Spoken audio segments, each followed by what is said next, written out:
Another big issue in this election year is the economy and the pain being felt in Canada's oil patch. Today, new concerns that the suffering is beginning to spread to other sectors of the Canadian economy, including some industries you wouldn't expect. Aaron Collins reports.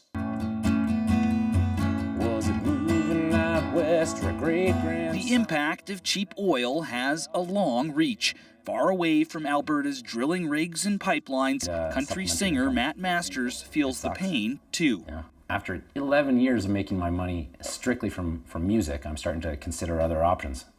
As the fortunes of oil companies in Canada's energy capital slump, so too do the prospects for the people and industries that rely on them, including musicians like Masters, who are seeing their high-paying gigs for oil and gas companies dry up. And so if the oil and gas sector was to really drop out, I mean, it could make a really big deal for me.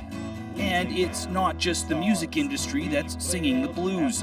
According to a new survey of 100 businesses by the Bank of Canada, signs of spillovers to other sectors and regions are also emerging.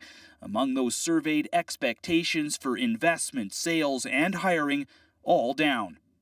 And perhaps surprisingly, some parts of Canada's manufacturing industry are also hurting. We're looking at a treater here, which is used. Once finished, just one of these components sells for about $2 million in the oil patch. But as the energy industry has slowed, so too has this factory. Now, this plant has laid off a quarter of its workers since the new year. How much have things slowed down? How much have you noticed it?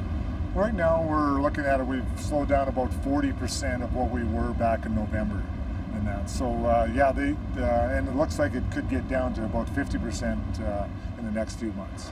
Well, that slowdown in manufacturing demand, driven by a steep drop in spending by oil sands companies.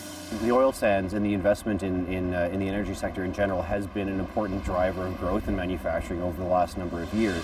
Of course, other Canadian manufacturers will benefit from cheap oil, but for some, that windfall could be months away. Aaron Collins, CBC News, Calgary.